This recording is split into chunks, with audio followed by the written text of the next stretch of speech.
IAS की तैयारी की तपस्या में लगे हुए मेरे dear friends and my dear family. एक बिहारी सब पे भारी परिवार में यूपीएससी सिविल सर्विस एग्जामिनेशन के honest and successful exam based preparation के लिए जो हमने मैराथन क्लास शुरू की है, उनके इकोनॉमिक्स क्लास में मैं आपका वेलकम करता हूँ। फ्रेंड्स, अभी हम लोग इन्फ्लेशन के अलग-अलग एस्पेक्ट्स पर बात कर रहे हैं, इन्फ्लेशन चैप्टर में जो भी टॉपिक्स हैं। कल हमने डिप्रेशन पर बातें की थी, डिप्रेशन का क्या कॉन्सेप्ट है, अगर इकोनॉमी में डिप्रेशन हो जाए तो उसके फीचर्स क्या हैं, उनकी रिकवरी कैसे होगी। रिकवरी पर हमने बातें नहीं की थी। हाँ, वो स्टेप्स पर बातें की थी, जिस वजह से डिप्रेशन होता है, वो क्या चीज़ें हैं। आज हम लोग रिकवरी पर बातें करेंगे कि अगर डिप्रेशन हो जाए इकोनॉमी में, तो उससे इकोनॉमी को बाहर कैसे निकाला जाए। ये भी एक बहुत इम्पोर्टेंट कॉन्सेप्ट है। यूपीएससी जब आप उसके प्रीलिम्स के क्वेश्चन पेपर्स देखेंगे, तो इन कॉन्सेप्ट्स पर क्वेश्चंस आते हैं कि अगर इकोनॉमी में ऐसा हो गया है, तो इससे कैसे बचा जाए, क्या किया जा सकता है। कॉन्सेप्ट बेस्ड क्वेश्चंस यूपीएससी बहुत पूछता है। ये टॉपिक प्रीलिम्स एग्जामिनेशन के पॉइंट ऑफ व्यू से आपके लिए बहुत इम्पोर्टेंट है। आइए फ्रेंड्स, तो हम लोग डिस्कस करते हैं कि अगर इकोनॉमी डिप्रेशन में है, जैसा कि कल हमने बात की थी, तो उसकी रिकवरी कैसे होगी, उसको देखते हैं। सबसे पहले समझेंगे कि रिकवरी के फीचर्स क्या है। कैसे पता चलेगा कि रिकवरी हो गई है या रिकवरी हो रही है इकोनॉमी की।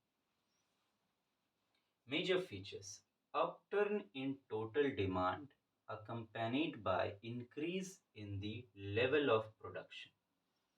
आपको याद होगा डिप्रेशन में हमने बातें की थी कि डिमांड बहुत कम हो जाता है, टोटल डिमांड जो है बिल्कुल घट जाता है। और डिमांड घट गया तो फिर समझिए कि प्रोडक्शन ही नहीं होता है, और प्रोडक्शन नहीं होगा मतलब इकोनॉमिक एक्टिविटी रुक गई, तो इकोनॉमी को तो डिप्रेशन में जाना ही है। इसमें क्या होता है आपको दिखाई देगा कि इसके जो फीचर्स हैं उसमें कैसे पता चलेगा रिकवरी हो रही है। अपटर्न इन टोटल डिमांड बढ़ने लगा है, उसमें एक अपवर्ड मूवमेंट होने लगी है, accompanied by increase in the level of production। जो लेवल ऑफ प्रोडक्शन है, जो पहले घट गया था, वो धीरे-धीरे बढ़ने लगा है। अब देखिए, डिमांड होगी चीज़ों की, हम आप कंज्यूमर्स हैं, मार्केट में जाएँगे, तो वहाँ खरीदेंगे, उनके बदले उनको पैसा देंगे, तो मतलब प्रॉफ़िट आने लगा है मार्केट को। तो मार्केट तो प्रॉफ़िट पर ही काम करती है। अब उनको लग रहा है कि हाँ, डिमांड शुरू हो गई है, हमारी प्रॉफ़िटेबल होगी इनकम अब, तो वो प्रोडक्शन करना फिर शुरू करते हैं। तो प्रोडक्शन धीरे-धीरे जो उसका लेवल है, वो बढ़ने लगता है। तो ये एक फीचर है, इससे पता चलेगा कि रिकवरी हो रही है। और क्या? Upturn in production, new employment opportunities are created and unemployment rate starts decline. जब प्रोडक्शन में अपटर्न होगा कि अब प्रोडक्शन एक्टिविटीज बढ़ने लगी हैं, तो जैसा कि हमने कल भी एक एग्जाम्पल लिया था, आज भी किसी एग्जाम्पल को लेकर बातें करते हैं, तो बेहतर समझ पाएंगे। अब मान लीजिए कि कोई भी एक आप कोई भी बहुत लोकल सा बहुत कॉमन आप चीज़ों को जब आप समझें, तो बिल्कुल कॉमन लैंग्वेज में यूज़ करें चीज़ों को। मान लीजिए लोकल लेवल पर एक समोसा वाला ही, ठीक? कोरोना टाइम आ गया था जब आपको याद होगा, घरों से बाहर निकलना लोगों ने बंद किया था, ना के बराबर कुछ बिकता था। हुँ, तो अब मान लीजिए कि दुकान में हुआ क्या, एक दुकान में समोसा वाला चला रहा था, डिप्रेशन आ गई इकोनॉमी में, लोगों के पास पैसे बंद हो गए।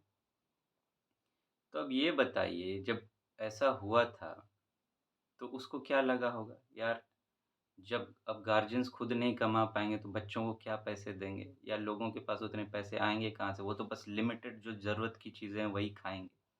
मेरे समोसे का क्या डिमांड होगा? घट जाएगा। तो उसने बहुत सा उसका समोसा अच्छा चलता था, बड़ा स्वादिष्ट था। तो उसने बहुत सारे वर्कर रख रखे थे। उनसे कहा, देखो भैया, अब तो बिक नहीं रही है, आप लोग अपने घर जाओ, बाद में आना जब होगी सेल तो। तो उनको हटाना पड़ गया था क्योंकि आ ही नहीं रही थी इनकम, तो उसको कहाँ से देते फिर। अब डिमांड बढ़ रही है, लोगों के पास पैसा आ रहा है, लेवल ऑफ प्रोडक्शन बढ़ रहा है, क्योंकि आ रहा है तो लोग ज़्यादा से ज़्यादा समोसे खाने जा रहे हैं।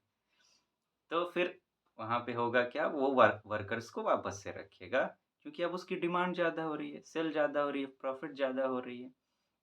तो जब डिमांड घटता है, तो प्रोडक्शन घटाना पड़ता है, क्योंकि मार्केट प्रॉफ़िट पर काम करती है। आपने सामान बना लिया, उसकी डिमांड नहीं है, तो सेल नहीं होगी, तो आप कब तक बनाओगे बिना पैसे के? अगर इनकम नहीं आ रही है, डिमांड उन चीज़ों का है ही नहीं, तो आप कब तक बना पाओगे? आपकी इंडस्ट्री जो है वो लॉस में चली जाएगी, और लॉस आप कितना सह पाओगे? आपको एक न एक दिन शटर डाउन करना पड़ेगा।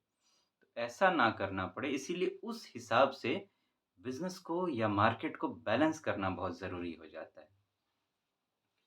तो जब प्रोडक्शन होगी, तो नए-नए एम्प्लॉयमेंट अपॉर्च्युनिटीज़ क्रिएट होंगी, क्योंकि नई-नई चीज़ों की डिमांड होगी, और धीरे-धीरे तो आप देख रहे हैं इतनी डाइवर्सिटी आ रही है। डिमांड हुई, तो प्रोडक्शन बढ़ी, तो एम्प्लॉयमेंट अपॉर्च्युनिटीज़ क्रिएट हुई, जैसे कि हमने बातें की अभी एक छोटे से लेवल पे समोसे वाले को लेकर। इसी को आप फैला दीजिए बड़े-बड़े इंडस्ट्री, तो अब उनकी डिमांड जनरेट हो रही है, तो उनको ज़्यादा वर्कर रखना पड़ रहा है, तो नए-नए एम्प्लॉयमेंट अपॉर्च्युनिटी क्रिएट हो रहे हैं, होंगे, and unemployment rate starts declining, और जो अनएम्प्लॉयमेंट था, वो धीरे-धीरे उसका जो रेट है वो गिरता चला जाएगा, और एम्प्लॉयमेंट का रेट बढ़ता चला जाएगा। ये भी एक मेजर फीचर है। अपवर्ड मूवमेंट इन इन्फ्लेशन, अब जो है इन्फ्लेशन भी थोड़ा बढ़ना शुरू होगा, ऐसा आपको दिखाई देगा रिकवरी के टाइम। ये देखकर आपको लगेगा कि इन्फ्लेशन तो महँगाई दिखाता है, तो महँगाई कैसे रिकवरी का पार्ट हुआ? ये तो गलत बात है, ये तो इससे तो नुकसान होगा। ऐसा भी नहीं है। देखिए, एक हेल्दी रेट ऑफ इन्फ्लेशन होना ज़रूरी है इकोनॉमी में। अगर इन्फ्लेशन बहुत ही कम है, तो भी दिक्कत होती है, और बहुत ज़्यादा है, तो भी दिक्कत होती है। इन्फ्लेशन लेकिन जब एक हेल्दी रेंज में होता है, जैसे इंडिया के लिए है 2 टू 6%, तो जो रेंज में बनी हुई रहती है, तो वो ठीक है। ऐसा क्यों? थोड़ा-सा इन्फ्लेशन होना क्यों ज़रूरी है? अब देखिए, जब सामान बिकते हैं, उस पर गवर्नमेंट टैक्स चार्ज करती है। जैसे जीएसटी लगते हैं, और भी बहुत सारे टैक्सेस हैं। तो टैक्सेस गवर्नमेंट इनकम है, गवर्नमेंट के पास उससे इनकम आती है, तो जितनी इनकम होगी वो उसी हिसाब से लोगों के लिए काम करेगी। अब सरकार मनरेगा चलाती है, लोगों को नौकरी देती है, प्रोजेक्ट्स चलाती है, रोड बनाती है, बिल्डिंग बनाती है, और भी बहुत सारे सर्विसेज प्रोवाइड करती है लोगों को। उनके पास पैसा होगा तभी तो वो ये सब कर पाएगी। तो इससे क्या होता है, एक गवर्नमेंट रेवेन्यू जनरेट होता है थोड़ा-सा, जितना ज़्यादा उतना ज़्यादा वो लोगों के वेलफेयर के लिए काम कर पाएँगे। तो उस लिहाज से जो है, एक थोड़ा-सा हेल्दी रेंज ऑफ इन्फ्लेशन होना ज़रूरी हो जाता है इकोनॉमी में। तो इसमें आपको दिखाई देगा अपवर्ड मूवमेंट इन इन्फ्लेशन, जो कि बिल्कुल गिर चुका था डिप्रेशन में, अब थोड़ा-सा बढ़ रहा है, हेल्दी रेंज की तरफ जा रहा है। स्टेप्स टेकन फॉर रिकवरी, अब बात करते हैं कि रिकवरी करने के लिए, ये तो फीचर्स हैं कि हाँ, रिकवरी में ये सब होता है, लेकिन इस ये सब होने के लिए करना क्या पड़ता है? ये बड़ा इम्पोर्टेंट है। आइए ज़रा देखने की कोशिश करते हैं। टैक्स ब्रेक्स, कि टैक्स जो सरकार लगाती है चीज़ों पर, उसमें थोड़ा-सा ब्रेक दे रही है कि आप थोड़ी टाइम तक टैक्स मत दीजिए। और क्या है, इंटरेस्ट कट्स, कि इंटरेस्ट जो लोन्स पर गवर्नमेंट चार्ज करती है, तो आरबीआई को कहा गया कि थोड़ा-सा इसको बैलेंस कीजिए, इंटरेस्ट घटाइए। तो इंटरेस्ट कट किया जाता है। Increase in salaries of its employees, government क्या करती है, अपने एम्प्लॉइज़ का सैलरी थोड़ा-सा बढ़ाती है।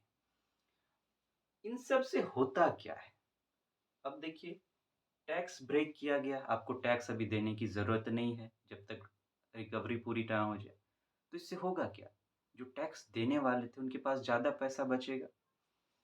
इंटरेस्ट कट, जब इंटरेस्ट लोन पर घटाया जाएगा, तो लोग ज़्यादा से ज़्यादा लोन लेंगे, मतलब जो लोगों के पास ज़्यादा से ज़्यादा पैसा आएगा। इंक्रीज़ इन सैलरी, सैलरी अगर बढ़ाई जाएगी, तो भी लोगों के पास ज़्यादा पैसा आएगा।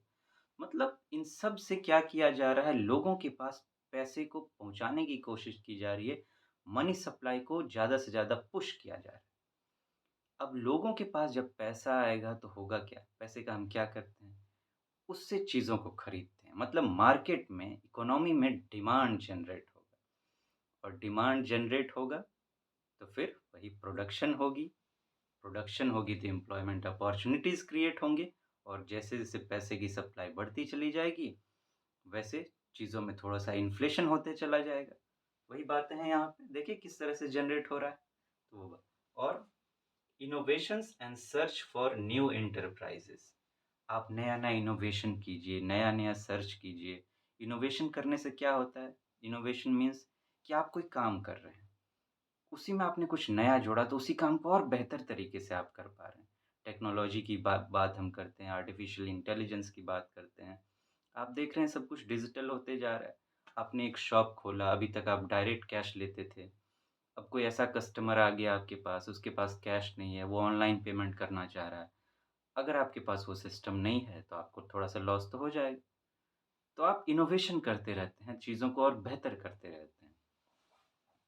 और नए-नए एंटरप्राइज़ की और कौन-कौन सा तरीका हो सकता है काम करने का। आज़ादी से अब तक आप देखिए कि कितना डाइवर्सिफ़ाई कर चुके हैं हम। अब ऐसे-ऐसे सोर्सेज़ निकल के आ रहे हैं जो पहले कभी थे भी नहीं। अब हम स्टार्टअप्स की बातें करते हैं, पहले ये टर्म सुनने को नहीं मिलता था। चीज़ें थी उस हिसाब से, लेकिन एक अलग सोच, एक अलग कुछ नया करने की बातें होती हैं। तो फ्रेंड्स ये थी रिकवरी हमारी।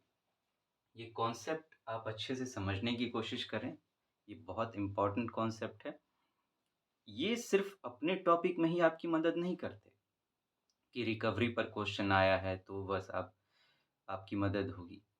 ये सब जो है आपके अंदर सोचने का एक अलग पैटर्न जनरेट करते हैं कि बाकी टॉपिक्स भी जो होंगे इकोनॉमी के, उसमें भी आप इस तरीके से सोच सकें। वहाँ भी ये आपकी मदद करेंगे। क्योंकि देखिए इकोनॉमी क्या है पूरा डिमांड और सप्लाई का खेल है और ये सारे कॉन्सेप्ट जो है आप में डिमांड और सप्लाई की एक गहरी समझ विकसित करते हैं। डेवलप करेंगे आपको कि आप डिमांड एंड सप्लाई पर अलग-अलग तरीके से सोच सकें। और इकोनॉमी का पूरा कॉन्सेप्ट ही डिमांड और सप्लाई पे बेस्ड है। कुछ भी आप ले लीजिए, कोई भी टॉपिक आपको उसके जड़ में डिमांड सप्लाई दिखाई देगा।